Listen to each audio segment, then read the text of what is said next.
It's Friday morning, and you know what that means. It's time for another episode of the Alabama Slam podcast. I'm your host, Corey Hanna. Patrick Akers is down today. His wife is currently homesick with COVID, so he's taking care of their son and their newborn daughter. So filling in today, we're going to have TD Wood, one of the original Alabama Takers. Say hey, TD. Hey, TD. TD is one of the head writers at the Alabama Take, one of the founders of the Alabama Take with Blaine Duncan and Caleb Johnson. You did a lot of writing about WWE in the last few years. I mean, when I got into wrestling, I relied heavily on you for notes. And I would read your recaps of the big events and kind of guided me on where I needed to be and who I needed to keep up with back in the day. So that was always nice. Well, that's dangerous following me, but yeah. Well, TD's gonna sit in today. We're gonna start off with Ric Flair conversation. We're gonna quick recap on SummerSlam, and then we'll get into Dynamite for the week. And then there's a very slight chance Patrick might be able to jump in, but it's not looking good. So we'll see what happens. So first off, TD, let's talk a little bit about Ric Flair's last match. There's already people saying and doubting whether that'll be his last match or not. I mean, that's fair. I mean, it's Ric Flair. I mean, he's had about 15 retirements so far. Yeah. He will pull the Mickey Rourke movie, The Wrestler. Would not be surprised if old Rick just leaves it literally all in the ring. Yeah. I mean, I kind of honestly thought that there was a chance that could have happened this past weekend. Did you see the bit where he faked the heart attack? He was standing right in front of his wife and kids, or daughter, I guess, and just, God. Yeah. Rick. It was good for a laugh. Sure. I mean, they probably didn't enjoy it. No, very much. Not at all. I'm sure they had some choice words with him later. I'm sure. But yeah, hopefully he actually is done now. He's a great addition to any promotion as a manager, a mic guy, something that can hype it up. But yeah, please stay out of the ring, Rick, just for all of us. Yeah. Nobody wants to see anybody die in a wrestling ring. No. But yeah, I mean, all in all, what are your thoughts on how that shook out this weekend with his match? I mean, from everything I've read, I didn't get to see it myself, but everything looks like people enjoyed it. Some of the undercard matches looked like they were fun. And I mean, they did it smart. They got him in a tag match. I loved putting Jay Lethal in there from, a little callback to their days in TNA together. The Jeff Jarrett piece was always weird to me, but whatever. Having his now son-in-law, Andrade in there was pretty cool. I think if Patrick mentioned last week that if they were going to do it at all, they had to be a tag match. You can't rely on somebody Rick's age to go that hard for that long and put on a good show. So, no, for sure. I think it was pretty smart. I saw a few of the highlights here and there, and it looked like they put on a very fun, entertaining show. I know that if I paid a lot of money to go to that thing that's billed as the last match, I'd probably be a little pissed off if there's another match down the road. But maybe this seemed like the proper way to go out. They had all the confetti, everything, the families, and everybody was there. I think this is probably it for him. Yeah, we'll see. Like I said, we hope so. Well, let's get into SummerSlam. I haven't really kept up with WWE in a long time. I did watch a match or two, I think, of Mania this year. But there was a lot of hype going into SummerSlam with Triple H taking over the creative, after Vince McMahon's retirement last week. So a lot of people were excited to see if he would make any big splashes. I was entertained. It started off hot, I thought, and then cooled down for quite a bit, and then it ended with a bang. Let's start with the Becky and Bianca match. When I started watching wrestling a few years ago, Becky was a big deal. She was going on a run, starting her big run as the Man, which led up to Becky 2 belts and stuff. And then, I was a little bummed. I tuned in the other night, and she's got this crazy look. I'd seen pictures of her with, the shorter hair and these weird outfits and stuff, So I just wasn't necessarily a fan of that Becky. So I'll say that I was a little bummed, but it did look like she made a little turn at the end after the match where she sided with Bianca. And then, of course, she came on Raw Monday night, and it looks like she's turning back into the man character. So I may tune in a little more often for that. What did you think overall? I mean, I thought the match was pretty good too. Patrick mentioned over the weekend when we were texting, he's like, it was really the only really solid wrestling match of the whole evening. Oh yeah, it was far and away the best match. I mean, Bianca and Becky have great chemistry in the ring together. It's funny you mentioned at the beginning here getting back into wrestling through my coverage of it, because it was about SummerSlam last year, probably when I really kind of had it with WWE and just stopped. Now, I haven't been watching on a weekly basis for years now, but I would still record, DVR, catch up on big matches or big spots, But the way they did Bianca dirty last year with Becky's return and the whole big time Bex thing, I was like, all right, I'm kind of out. And then when they switched, I checked out like right before that. So yeah, exactly. And then when they switched to NXT 2.0, that was my official. I was like, all right, I don't care. I'll watch the Rumble. I'll always watch the Rumble. That's my favorite event in any promotion ever. And then I watched WrestleMania this year. But it's weird kind of going into it not really having a big background. Like, I didn't know if, I assume, this was long-term storytelling going back all the way to SummerSlam with Bianca trying to get her redemption and all. And I love her. I followed her since her NXT days. And she's, only the second Tennessee Volunteer ever behind Jamal Lewis to get an okay from me. But it was great. Tide. Yeah, roll tide. Excellent match. Bianca Belair is just so amazing what she can do physically in the ring. They just need to throw all the big time talents at her. Just let her have great matches. Let her keep that belt for a while, man. Just let her just beat everyone and build someone up to finally take her down. And of course, Becky Lynch is Becky Lynch. She's one of the best to do it in the world. Looks like she's going to be on the shelf for a little bit now. But like you said, yeah, it looks like she's turning back face to the man, or maybe that tweener role that the man kind of was. And that'll be fun going forward. And like you said, it piques my interest a little bit more, especially the aftermatch proceedings with Bayley coming out with King Coda, Dakota Kai, and Io Sky now, which the name change I can do without, but that's a hell of a stable, and I'm here for it. I gotta be real honest in that I didn't know who either of those two ladies were. I guess they started popping right after I kind of quit watching.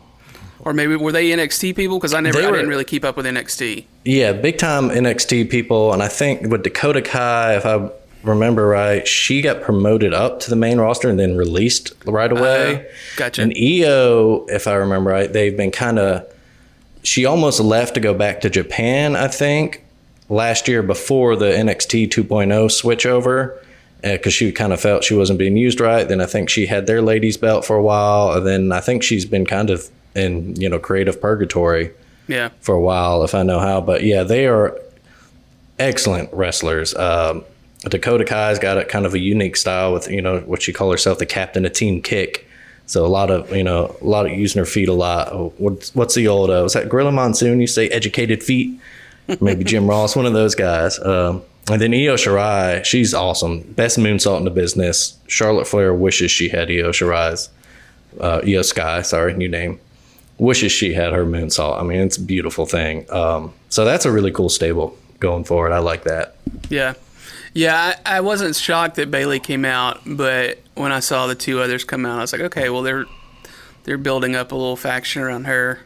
I'm not the biggest Bayley fan in the world, though, anyway, so it wasn't a huge pop for me. Yeah. Did you ever know her from like her NXT run or anything? Were you ever around then? Okay, so it's weird. I think she's a good heel. I think she does great work, kind of like how Sami Zayn went from, a full-time babyface and he's made his heel thing work. Same thing with Bayley. Like, it's still weird though. Like, Bayley is forever, she should have the wacky inflatable tube people in her entrance and the happy music. She should be hugging the little girls and the thing. Right. So it's weird to see as a heel, but she makes it work. Yeah, it's crazy that today's the day we're talking about this. In my Facebook memories this morning, it popped up where I was at a wrestling event shooting it that was taking place in the Shoals about 4 years ago, exactly today. And so I guess it's kind of like my wrestling anniversary of like when I started again, because after that event, I did 2 days of shooting wrestling. I went home and started like looking up matches, and then I quickly realized that there was really not much available on YouTube. I watched a Ric Flair versus Ricky the Dragon Steamboat match, and then I was like, okay, I'm going to have to get the WWE app. So I got the like WWE app like within a few days of that. So it's kind of like my wrestling anniversary, birthday, whatever you want to call it. So yeah, that's about when I came in. So like they had already kind of broken up the stable of like Bayley and Becky and Charlotte and Sasha at that point. So they were all kind of doing their own things. If you never have, definitely go back and watch the Bayley Sasha NXT Brooklyn, the Takeover Brooklyn match. I believe it was the first Takeover Brooklyn. That match brought down the house, and that was a culmination of her story finally winning the NXT Women's title. And that was some great storytelling. Yeah. Gotcha. Cool. Well, I say let's move on to the main event, and we'll go back and fill in the gaps a little bit. But Brock and Roman at the end, I honestly had zero excitement for this because I do not care about Brock Lesnar whatsoever. And I knew that there was no chance they were taking the belt off of Roman at this point. But it was a lot of fun. It was a spectacle. It's kind of a spectacle. It's what you expect at the end of a WWE pay-per-view, whatever they're calling them these days. I thought that was a lot of fun and a good way to end it. What were your overall impressions on it? I don't know, like you said, it's a big over-the-top. On my notes here I have, Tractor Spot is dumb, over-the-top WWE at its finest. And that's what it is. Like wrestling needs, pro wrestling needs all kinds of that. It needs the, technical stuff. It needs the fun stuff. It needs the high-flying stuff. And it needs this big hoss fight. We're just going to do this ridiculous violence stuff. Not even like violent. I mean, it was, but not like in a Cody Rhodes versus Dustin Rhodes match. There's not a lot of blood or any on WWE, but that stuff, I've seen some people, the Tractor Spot was dumb online. I'm like, come on, man. We've done this Brock Roman thing so many times now. We really do need to go somewhere else with it. And that is a great way to shake it up a little bit. Have Farmer Brock, which I love, just come out with his tractor, lift the damn ring up. He's dumping Roman into the hauler and dumping him out. It's all kinds of cool. A little throwback to the Austin beer truck type stuff. Yeah. I had fun. It was a fun match, but like you said, I hope we don't see Roman versus Brock ever again, or maybe just for a while. Like if it's something 5 years down the road or something. Yeah. I get the impression that I'm sorry, I didn't mean to cut you off, but I get the impression that like Brock's not going to be around that much. Yeah, and I don't know how. I know Vince was probably his guy, and I don't know what his deal is in terms of how many appearances they can get from him or what. But if they do have more from him, he needs to do something else. Get him out of the title picture. Have him feud with I don't know who. He does really well with these little guys that can go and take a lot of punishment. So if he's still got some appearances left, let your little guys, like another AJ Styles match with him. They had a great one back a few years back. Let them go. And one more thing out of that match that I have in my notes for a little Alabama Take synergy. So I don't know if you noticed this or a fan, but there was MTV Challenge legend Mark Long. I totally in the front noticed row. it. Totally and he was in a lot of shots, talking some trash too. So I thought I started laughing when I saw him. It took me a second to realize who it was. I didn't notice it until late in that match. And I texted my wife, who was in the other room watching something, because she and I are big Challenge fans. I was like, holy shit. I said, I think Mark is at this WWE event. And like within seconds, she had sent me like a handful of pictures that she had already come across. And she was like, I'm ahead of you. And she was like, I didn't know if I should like bother you or not. I was like, no, it's fine. But yeah, I thought it was totally fun because he was way into it also. Oh, yeah. He was screaming something over there, screaming at Heyman or the Usos, or he was getting into it, which is always great. Apparently, Derek Krasinski, whatever his name is, he was there also. Oh, really? You can't see him. He's not even taller than a barrier. So. Yeah, right. So, I thought it was a fun way to end. If they're going to send Brock off for a while and not be on TV, it was a good way to send him off. And I'm kind of over him anyway. So, And I may tune into some more pay-per-views here and there. Although I know they're probably about to hit that stretch where they'll be going overseas to do one. And the last Saudi Arabia pay-per-view I tried to watch was just absolute horseshit. Oh, don't watch them. Yeah, they're just not good.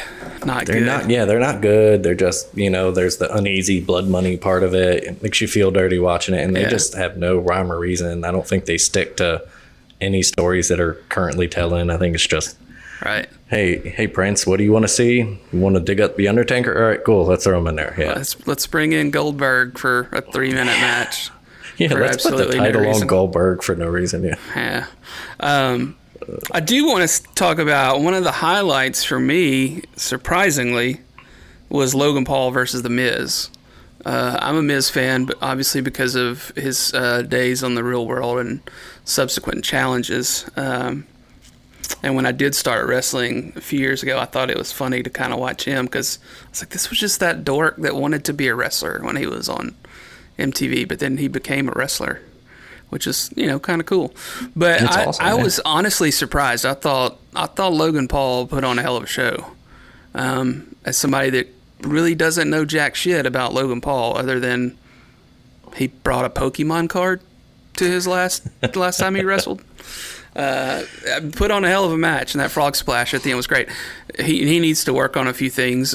Patrick was pointing out his elbows, or when he would go in for a few of those, he's like, yeah, he's got to work on that stuff. But like when it comes to the big stuff, he's got that down, and he does a good job with it. What were your thoughts on that?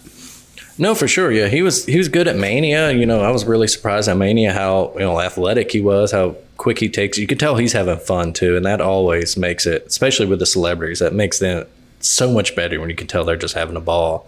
But he's an athletic guy, man. He can do a lot of good things in those ring, and like you were just alluding to, like once he gets more reps, he's gonna fine tune. And if they find a character for him, like because I think they signed him to a decent deal.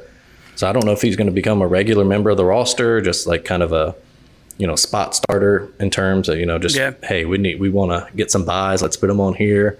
I'm like you. I have no idea who he is. I know him or his brother is a YouTube guy. Is he the celebrity boxer? Is his brother? Is both? I don't know. Yeah, I think it's both. I could be off about that.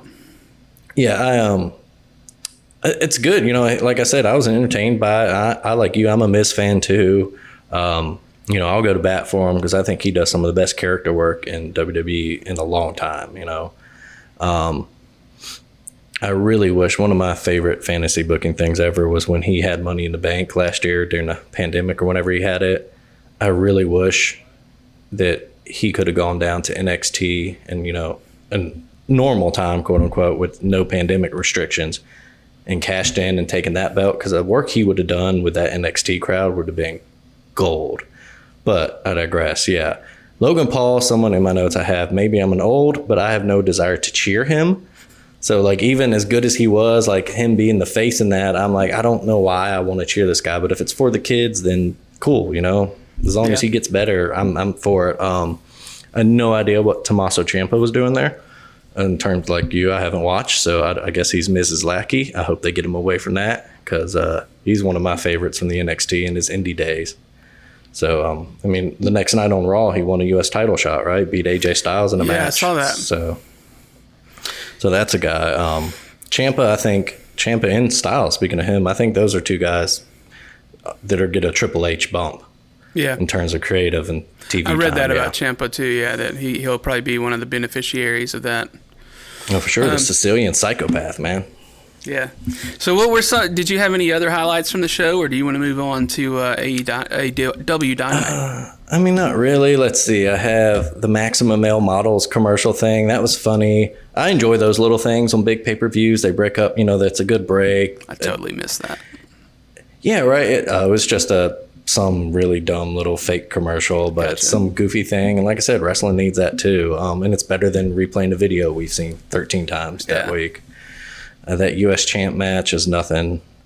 That Mysterio's Judgment Day tag match was kind of weird. Like it was no DQ, but it wasn't under tornado rules. That's kind of weird. Not really sure. Judgment Day seemed like it could be something cool, but I'm not really sure. Pat McAfee, another celebrity match. He's another I thought guy. that was pretty good. Yeah, he's athletic. He's great. Baron Corbin, and he was cool in NXT, the Lone Wolf character, all this happy Corbin stuff. I don't know. I don't get it. I thought the tag title match was really good. The Usos and Street Profits, they go, but I think that's something they've been doing for a year now. Yeah. So it seems like they need some new life in the tag division. Again, that's something that I think a Triple H area that I think he'll bump up the tag division. And then the SmackDown. The SmackDown Women's Championship match. That was a weird finish and decision to me. That seems like it does Liv no favors as a face champion. Yeah, it was odd. And then to have Rousey like throw her fit or whatever. Yeah, and then get kayfabe suspended.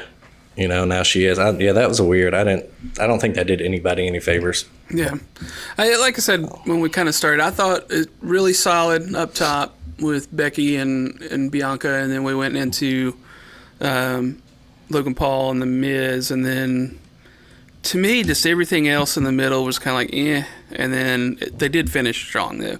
I mean, I was entertained several points throughout, but I wouldn't call anything else from it really memorable.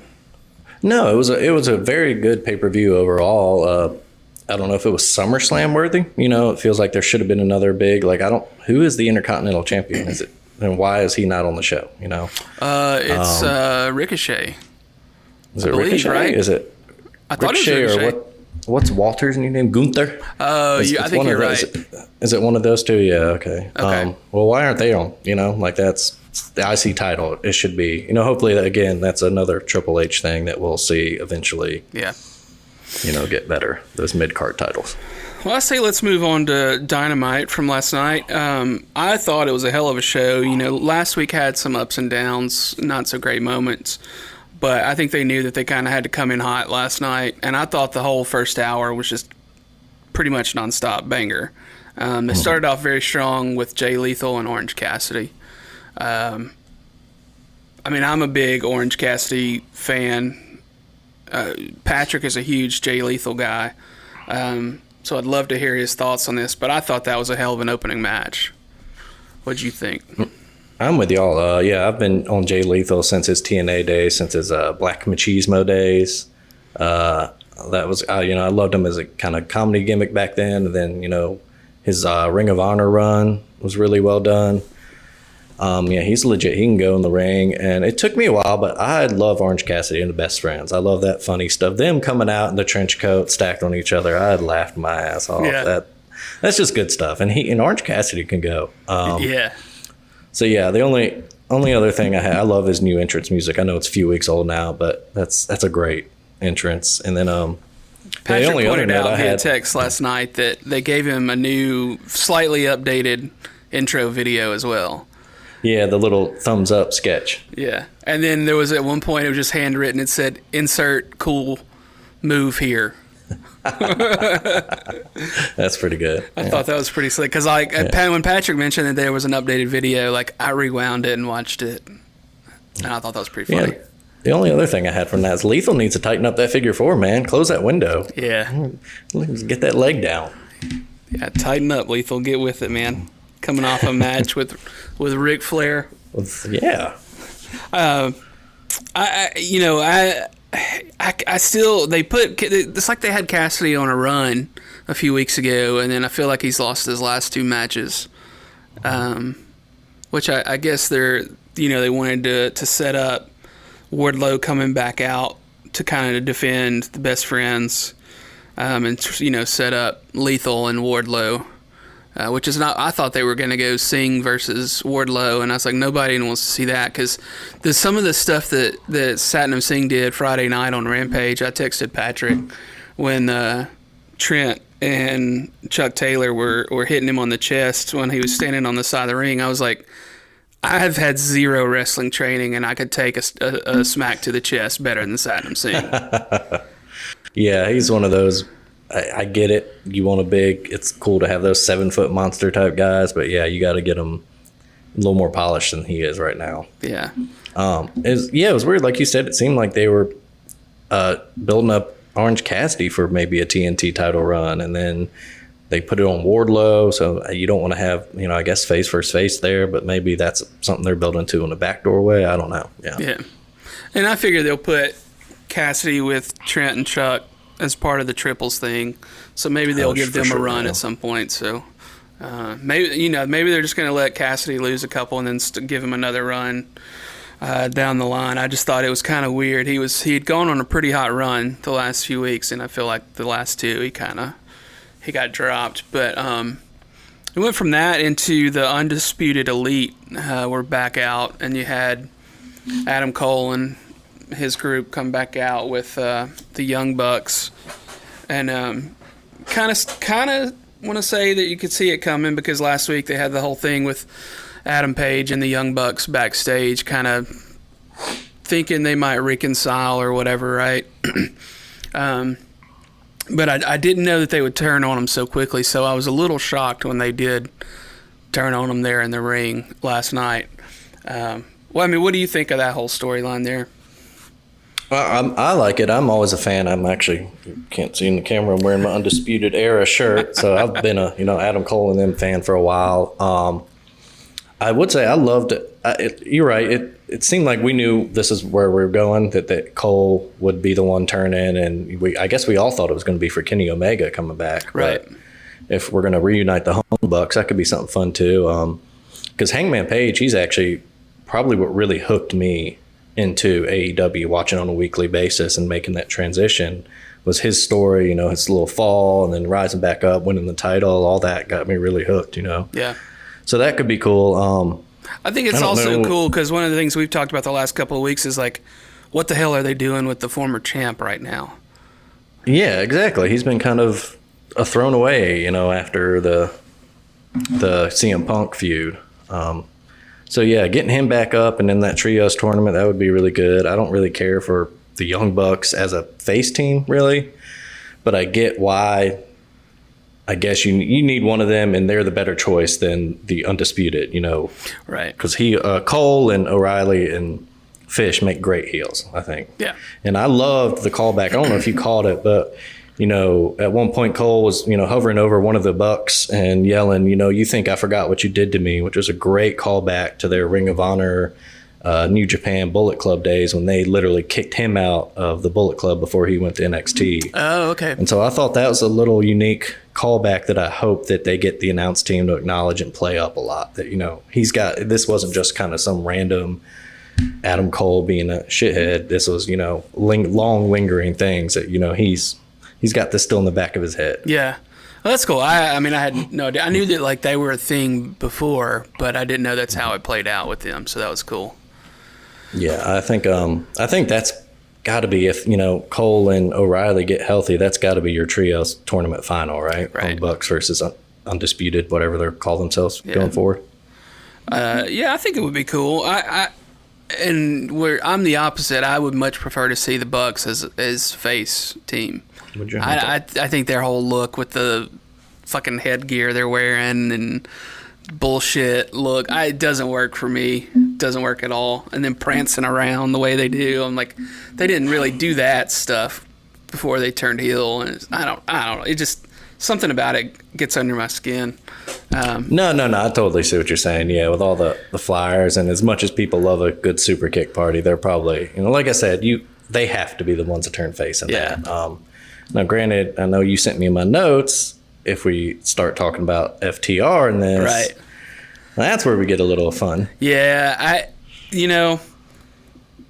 don't know if you get to listen to us every week, but it's a constant thing of what the hell's happening with FTR, and are they just making it blatantly obvious that they're being ignored in the tag team title shots? Like, Patrick wants to see them have another round with the Bucks at the next pay-per-view, but I'm like, why don't we go ahead and put them up versus Swerve and Our Glory, and give them all the fucking belts that there are right now. And even at this point, if they're bringing Punk back, they had hinted at FTR and Punk being a three-way team before. I think it was actually the match where Punk broke his foot. I could be wrong about that, but they're kind of leaning in that direction. I say, maybe you already kind of called it. Like, you got to put the Undisputed Era, probably, if that's what they're going to be called. It'll be called something different, probably. But you got to put them in the triples tournament at the pay-per-view.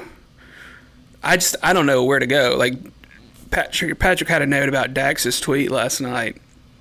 And it's funny because he always fires something off, either while the show is still going or just after the show. And I always think about the NFL rules where, they can't be on their phones, like, during the games or in the locker rooms, like, at halftime or whatever. But Dax is clearly, like, there just on his phone, and I always get a kick out of that. But, I mean, I don't know. Where do you stand, like, with FTR and where they're going with this whole storyline, and, like, where do they play into all of this? Yeah, for one, I'm a huge FTR fan, since the Revival days. They've been they were done dirty by main roster WWE too. But no, yeah, like I think y'all, last week when y'all were talking about it, like, what are we doing here? Like, why do we have arguably the best tag team in the world not on your main flagship show? Why don't you have them either defending the titles or just in showcase matches more? There's, those tweets. I do love the idea. I think y'all mentioned it last week too. I'm not really sure why we're putting the belts on Swerve and Our Glory. Those are two guys I really like. I'm a big Keith Lee fan. I like Swerve. I just don't think we need them as a tag team champs right now, or really even a tag team. I mean, it's kind of like placeholder-ish is what I'm thinking, right? Very placeholder-ish. The whole thing with the Swerve threatening to turn as soon as they formed for a bunch of weeks in a row was kind of weird. Yes, a strange booking. The Dax tweets are really interesting, especially when you look at like what he's replying to and laughing at, and people talking about him talking about his book, and people being like, oh yeah, especially I can't wait to read the part where how some team wanted to turn face because you guys were getting too much love as a face team. It's like, oh, is there some legit backstage stuff going on, some heat, or like you said, it's wrestling, that's all the work, brother. Is this just going to be something where they kind of explode out on an episode of Dynamite somewhere and being like, hey, we're the damn champs, we deserve screen time, Yeah. I mean, you got to think it's a pretty obvious thing at this point that they're making it very clear that they're not. I mean, they show the rankings and show them ranked as first, but then don't ever even really talk about them when it comes to having a title shot. That's one area where I think AEW would be served by having some type of on-screen authority figure that's not Tony Khan, a fake GM of some sort, and just don't make the WWE mistake that they made for years where every GM has to be an evil GM and has to have someone out there as a matchmaker, just like kind of William Regal was in NXT. Have them come out, hey, this is the match. Hey, you guys are number one contender for X reason. You'll fight here, It would tighten so many things up. It would make that kind of ranking stuff, because we see them in the rankings. And if we're supposed to believe those, why aren't they getting title shots? Yeah. Well, if you have an on-screen authority figure, he can come out and explain this, Yeah. I mean, we talk about it all the time. People probably get tired of us talking about FTR, but I thought we should probably bring that up while we were closing out the Undisputed Elite stuff. I say let's move on into Thunderstorm versus Britt Baker and Jamie Hayter last night. I'm a notorious Britt Baker hater. I think I kind of came around to her Friday night when I was watching Rampage. She had what I thought was a pretty solid promo that night. And, I mean, she's really good in the ring. I've just always kind of hated her because of her promo skills. I just didn't think she was up to par. But I had that moment Friday night during Rampage where I was like, she might be on the verge of changing me. But I thought this was one of the better matches of the night last night. Patrick and I criticized the women's division in AEW quite a bit. But this one was really fucking solid last night. Like they duked it out, and it was really entertaining. Yeah, no, that was a very, very good match. I'm not as high on Britt Baker as a lot of people. I'm also not as low. I do like her, but kind of in a lukewarm way. Jamie Hayter, I haven't really seen enough, I guess. She's probably a good underling to Britt Baker. Thunder Rosa's great. I'm a huge Toni Storm fan for a lot of reasons. She is just, but that's kind of, the match was great itself. What they're doing with the women's title picture, I'm not really sure. seems kind of stagnant. You know, at least they're getting Thunder Rosa on TV more now. You know, Yeah. she had that Hangman problem for a little while where we didn't even see our champ. Right. I assume at one point either her or Tony are going to turn heel, turn on the other right. I feel like we just need new blood into that main title picture. Yeah. Whether it's through a debut of someone outside or just building up from within. But I just feel like it's time to introduce some fresh blood into that main event women's scene. Yeah. Yeah, and this is one of the things Patrick and I have talked about was maybe it'll get a little revitalization when Omega comes back, because the women's division was kind of his baby in the first place. So maybe that's one of the reasons why it's kind of lacking lately. So we can cross our fingers and hope and see what happens.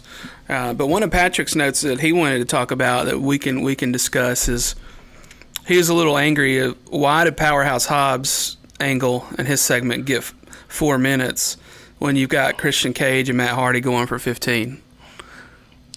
Yeah, that would have been a great main event in 2008 TNA, but I don't know. And I'm a big fan of both those guys, Hardy and Christian, but that's like a Rampage main event, right? Yeah. Like, we don't need that on taking up that much space on Dynamite, like you said, over a really hot angle in the Hobbs Team Taz stuff. Right, where they dissolved Team Taz.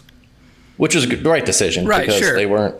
Yeah, no. What Taz were they is doing? great on the mic right now, and I thought it was weird to have him kind of be leading a faction. I mean, they bring in Regal, to just commentate on the Blackpool Combat Club, which I don't think is super odd, but for Taz to be essentially a full-time commentator at this point, right? Like, he's there every week now, so I thought that was a little weird. So I thought that was the right decision.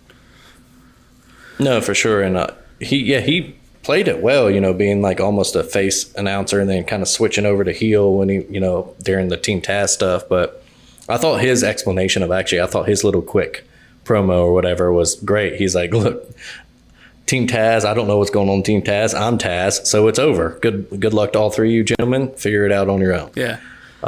No, but yeah, you're good. I don't know. I wonder if Hook will keep the FTW championship or if that was kind of their way of kind of retiring it. Yeah, Patrick's take last week was, take it off of Ricky so we can put Ricky on a really good run in the near future. Let Taz have it, or not Taz, let Hook have it for a brief amount of time. Then let Hobbs jump Hook at some point, destroy the belt. Then we don't have to talk about it anymore. Then it's not a thing. Sounds good. Because it kind of just seemed like, we're going to give the leader, quote unquote leader of Team Taz, the belt, right? Mm-hmm. Because it's very much kind of. Go ahead. No. I think you were going to say probably what I was going to say. It's very much one of those kind of like $1 million title things, right? Like, it's a cool gimmick title for a few things or a match here or there, but we don't need it every week. We don't need someone to hold it all the time. Right. With the introduction of the Intercontinental belt that Pac has, we've got an upcoming triples title thing. We're probably about to do tag team female division as well. Mm-hmm. Let's get that FTW belt off TV. Yeah, we don't need all these belts. Yeah. So Starks comes out, gets his ass whipped real quick by Powerhouse. I'm excited to see what they're going to do with Starks and the run that I think that they're setting him up for. We've said many times on this podcast we are Team Eddie podcast, Eddie Kingston. We love Eddie. We're Team Starks. Very clearly, those two guys. I'm Team Cassidy. I don't think Patrick's as much in on Cassidy as I am, but we are together. We're most definitely Team Eddie and Team Starks. And those are two of the under guys that we're pulling for all the time. Then we've got the promo from Darby where he's giving himself a tattoo on camera. If there were pictures floating around of the new Brody King's new tattoo, which was, I think it was like the little coffin with Darby Allin's name on it or whatever. So I'm assuming that's what this was in response to last night with Darby. I'm a big Darby fan as well, so I guess they're just going to keep letting him get the shit kicked out of him? Or do you think he always wins the coffin matches? So do you think they're going to give him the coffin win Wednesday night? I don't know. That was interesting because in my notes I have Brody is going to kill him, right? it just seems like you should do that because I don't know. I feel like they need to build up House of Black as more of a threat than they have so far. They've done a decent job, but I feel like, I mean, Brody King, that he looks like he would murder everyone on that roster. Yeah. He might not be the biggest or strongest of them all, but he's the meanest probably. Yeah. I've loved all these things, him going to Comic-Con or, little meet and greets and just putting Darby through a table or something. Yeah. That Comic-Con one was hilarious when they sat down, put him on the table, sat down, and Malachi goes, any questions? So I've loved this. I'm liking Darby more and more. As I see him, he's one of those guys I kind of was like lukewarm at first, but I get it. I really do. I get it. They're using Sting perfectly with him. That's a good rub for him. But yeah, I don't know this, which is probably good, right? In terms of what they're doing writing wise, if we don't know who's going to win between him and Brody next week, that's probably a good thing for our entertainment. But I'm interested to see where they go. I would think you would want, I mean, for me personally, I would put Brody over just because, maybe even let Darby have a few months off, recoup his body. He takes a lot of hard bumps. So yeah, I mean, he's young and he can handle it better than some of the people, but that's one of the things Patrick has talked about multiple times is that you can't go like that in WWE and work 3 times a week. Darby works once a week unless he does an indie show, and I don't know that he has to anymore. He's probably making pretty damn good money. I know there's a lot of the folks on AEW that still go and work indie shows, but I don't know if he has to at this point. Yeah. And then Ethan Page came out. This was a guy. Wait, hold on. Before we go to that. Yeah, go ahead. Before we go to that, do you think, as a little looking in the future here, do you think maybe this is a way to put, if Brody wins, puts Darby in the coffin, are they trying to work toward putting Darby in the House of Black maybe? Ooh. I don't know. He's kind of got that. Yeah, I mean, it'd be big to turn that big of a face heel. Yeah, because that's one of your tent poles there. Yeah, but that's interesting. I hadn't thought about it. Yeah, because I mean, Patrick thinks that the House of Black would be a good team to put the trios belt on. Because I mean, I don't think he was as sold on Malachi at first, but them together with him as the leader. Because Buddy Matthews is fucking ripped, and he hasn't been on TV since he and Pac had a match probably 2 months ago at this point. Yeah, he's been off in Australia wrestling, right? Yeah, I believe so. Yeah. But the 3 of them together, and then you've got Julia Hart now. I don't know, man. Maybe, she's great. Yeah, maybe they could do I don't know that. It's just a thought. I don't know if that's something they're trying to, or it just. I'm just curious as where they're going because you figure the loser of the coffin match has to be out a little bit, right? Yeah, or maybe because Andrade was off TV for for a little while after he lost the coffin match. That's true. Yeah. So I mean, either way, it should be the end of this feud for now. Yeah. So I texted Patrick. I knew he was a little behind me last night. I actually started the show on time, which I don't do all the time. But I texted him and I was like, "Hey, Ethan Page came out and just ripped the hell out of a promo." And that's somebody that Patrick thinks needs to be on TV more often. I mean, just fire. Completely on fire. Amazing promo. Yeah. And then he sends a text that says, "What do you think Stokely is doing? Do you think that he's working for MJF?" Because we haven't heard from MJF since he cut his famous promo a couple months ago. There hasn't been anything in the dirt sheets about it, really. I mean, there was a thing that came out last night. It was like, big update on MJF, and then it was just like, hey, no one's still heard from him in 2 months. I'm like, well, that's not a big update. But Patrick could be onto something, thinking that maybe Stokely is working on putting together a team for MJF to return, because he pointed out while we were talking at work yesterday, and this is before the Stokely thing came up, he was like, you kind of got to have some people around MJF, because he was like, he's not the biggest guy in the world, and he was like, Ric Flair always had the 4 horsemen around, or didn't always, but had the 4 horsemen around him for a while. So he's like, do we think maybe Stokely's putting together a team to surround MJF? I mean, do you have any thoughts on on if that's a possibility. I mean, Stokely's doing something for sure. Well, Stokely's up to something. He's always up to something. No, you sent me that in the notes, and I was like, well, that's really interesting. Because I hadn't even thought of it. It wasn't even anywhere on my radar. And so I sat there, thought about it for a second. Like, that'd be interesting. I don't really know. I was kind of like, well, where is he pulling that from? I'm wondering. And I hopped on Reddit just randomly, and in the Squared Circle subreddit, someone had a big old long post about that exact theory. Oh, really? So I don't know if that was Patrick himself. I don't know if he's a Redditor and got on there and it's very possible. Did a little deep dive on it. Yeah. Because he'll send me stuff all the time from Squared Circle Reddit, so it's very possible him. So I wonder, because it was detailed. It was in there. It was all this, like, MJ hasn't been around, but we look at who we're building, disgruntled guys, guys like, hey, we're not on TV enough.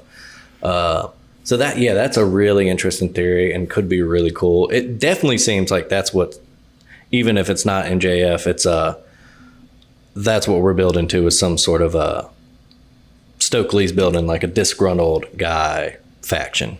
Yeah, I mean, I'm here for it. And I think, Patrick's probably right. MGF would probably be the perfect diamond, lead guy for that faction. Because who has Stokely talked to so far beside Ethan Page? Oh, crap. Or has he? No, there was somebody last week he gave a card to. I'm blanking on it too. Crap, I wish you hadn't asked me. Yeah, I might would have pulled it. But he's given out a couple of those cards.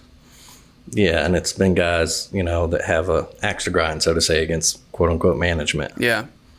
I don't know. I mean, maybe he's onto something. Could be interesting to follow. Stokely's fun anytime he's on TV. So I say give him another stable to work with, and I'm here for it. Then the dumpster match was next.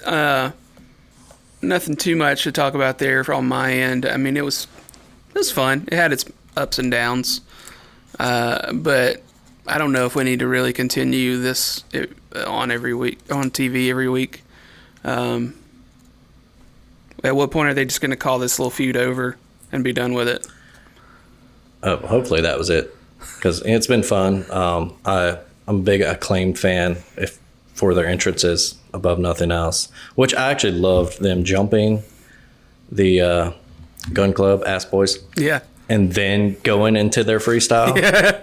I think that's one thing that wrestling, or mostly WWE, hasn't done well the past couple of decades, is in these big grudge matches they'll just do a regular entrance and they'll wait. I'm like, no, man, like one of the sides has got to be really pissed about it and just like come out there, screw my music, let's go. So I love them jumping that, throwing them around, and then being like, all right, now I'm going to freestyle. I love the callback to Daddy Asses, Billy Gunn's, big dumpster. That was his star-making match, over 2 decades ago now. I remember watching that. That was a big point in I was probably around 12, 13 when that happened, when him and Jesse James, Road Dogg, threw Terry Funk and Mick Foley into the dumpster and rolled them off the stage. That was like a big, huge, like, oh my God, we're talking about it in homeroom the next morning event. So I thought that was a cool little callback to having it the dumpster match and doing it that way. Like you said, we don't need this anymore, this feud. Yeah. They can, the Gun Club can jump them months down the line into title shot if you want to rev it back up for something, but we're good. That was a good blow off to it. It's a good gimmick match. Yeah. Let's be done. So then it ended with Wheeler Yuta versus Jericho. And, they had said that if Yuta won, then he would get the shot at Moxley next week, which I didn't think they would do that. And then it seems like that wouldn't be good to do after hyping up Jericho and Moxley last week. And then all of a sudden it's like, oh, well, Yuta's going to get a shot possibly. I thought it was kind of weird. I mean, it was a fine match. I like Yuta a lot. I think he's a very solid worker. I don't know what the purpose of this was last night, honestly. But it was one thing that Patrick and I complain about in terms of production for Dynamite, is that they try to fit too many things in sometimes, and then they rush the ending of the show. There for a while, I thought about a year or so ago, maybe a year and a half ago, Dynamite had these perfect endings every week. There was always something really big happening. But here lately, it's like, oh, as soon as the match is over, boom, we're off TV, and we're already maybe a minute overtime, so we got to get out. And then you have to read like what happened after they went off air and all this stuff. Well, last night they actually left a little bit of room for Moxley to come out. So I don't know if it just happened to end up that they had the time to do it, but I thought it was nice that Moxley got to come out and have the stare down at the end with Jericho. I mean, what are your whole thoughts? So Patrick and I we were clearly mad last week that all of a sudden they're like, oh, Jericho's getting a title shot. And we're like, what's the point of that at this point? Yeah, I'm with you guys. I agree with everything you said last week. I don't need Mox Jericho 2. You know, we got that when Mox took the belt off him, right? He did. Yeah, he took it off Jericho. Mm-hmm. Yeah. I don't need. I'm a big Jericho fan, as big as anybody. You know what he's done for the business in the past couple decades. He's been great. He's one of those guys that should probably get put in the best of all time discussion more than he is. But at this point in his career, he doesn't need to be in that title scene, man. Like, let him put the young guys over. Let him have the faction feud stuff. That's fine. I actually think the Appreciation Society is pretty funny. That little quick interview they did earlier with Anna Jay threatening to choke everybody and then going after some random. I laughed. That was hilarious. I don't know if it was meant to be hilarious. I think it is a little bit. They're supposed to be a little. Yeah, they're supposed to be a little like aggressive, but in a funny way, in a sports entertainer way, as they say. Yeah, she did the whole "I'll choke you out" thing last week, I believe. Yeah, yeah, that's right. She didn't go after just a random guy in the hallway, but but I enjoyed that little quick thing. Like you, I'm a big Yuta fan. He's been every week. I enjoy him more and more. It seems. I love that they put him with him with Regal and Mox and Danielson is perfect for him. Plus as the ROH pure champion. So that should, he's one to watch. Like you said, I don't think it would have served a good purpose, but I almost wanted to see Mox Yuta more, just like have these two guys that be like, yeah, we like to fight. We're friends, but we're going to beat the hell out of each other for a match. But they obviously had to go with Jericho after building it up. At this point, I don't know. One, if Jericho's heel now, should we still have him with the music that everyone loves? Or I guess that's also kind of playing into the appreciation part of it. And two, does Jericho think he's Mick Foley now with all of his different personalities? Like, I get he's been these guys throughout his career, but like, every week now we're getting Painmaker Jericho, or, now we're bringing back Lionheart, which we know, I think you guys alluded to last week. Lionheart ain't coming back. Yeah, Lionheart ain't 27 anymore. Yeah, this ain't mid-90s WCW Cruiserweight Jericho, man. But yeah, he's not, this ain't Mick Foley turning into Cactus Jack where you believe that. Like in character, you believe Foley believes he's Cactus Jack, right. Like I don't think Jericho was really turning into these different guys. So I don't know. I think Mox I think it should be as close to a squash match as you can do with someone like Jericho. I really think, like you guys mentioned last week, what are we doing with this Mox interim title run? It's been so underwhelming. It's a great guy. He's looked absolutely great since coming back from his stint in rehab. He's on top of his game. His promo was fire.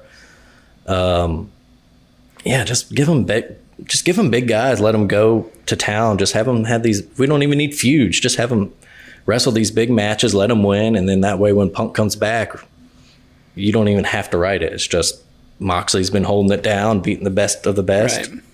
and now Punk's back. Let's see who really is the best. So yeah, it is weird to me though, because a buddy of mine, Eddie Forsyth, shout out Eddie, has been following wrestling for years and years and years, and he said he's never seen an interim title like this. He's like, so it's kind of weird to see how they're using it and booking it.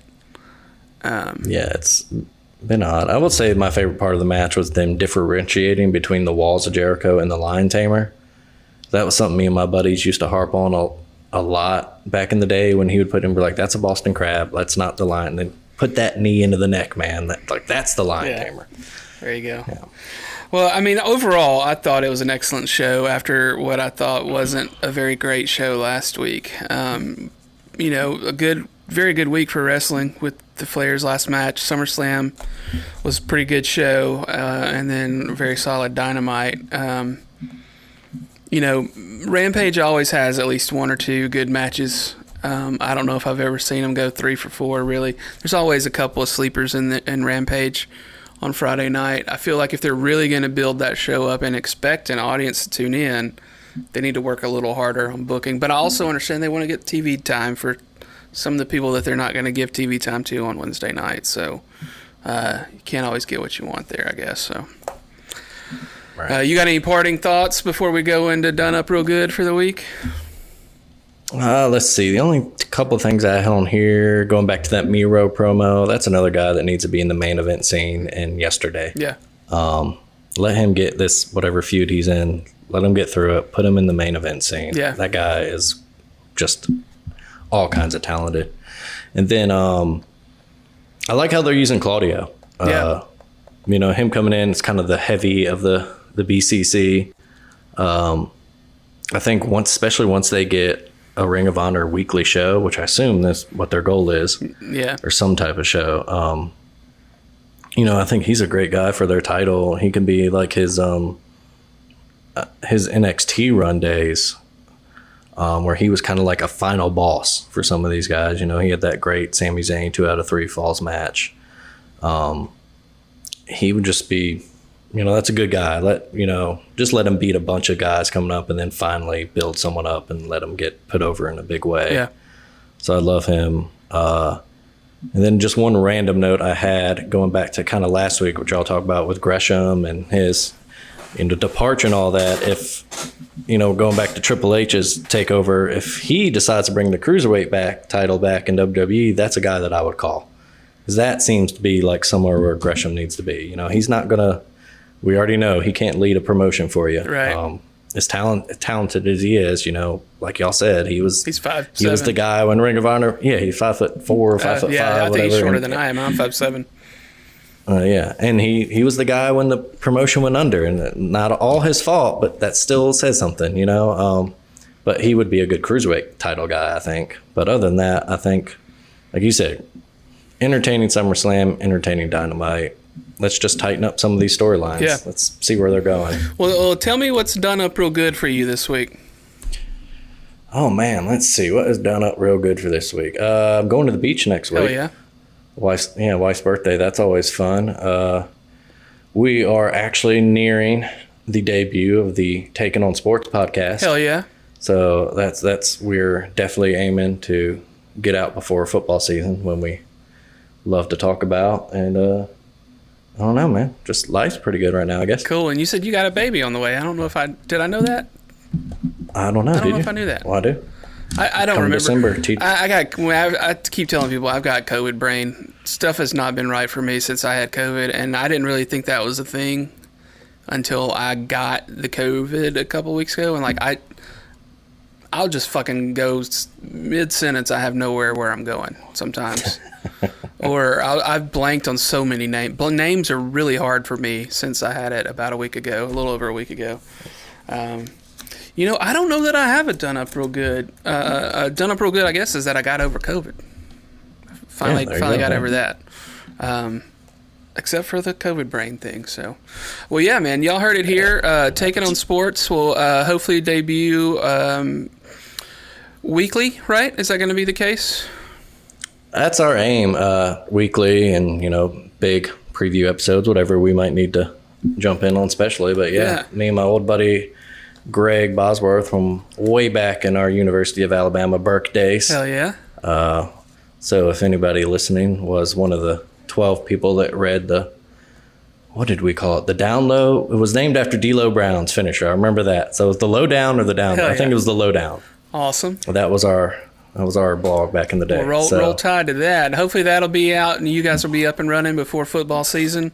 You can follow Alabama Slam Podcast on Twitter and Instagram at Alabama Slam Pod. Make sure you follow the Alabama Take on Facebook.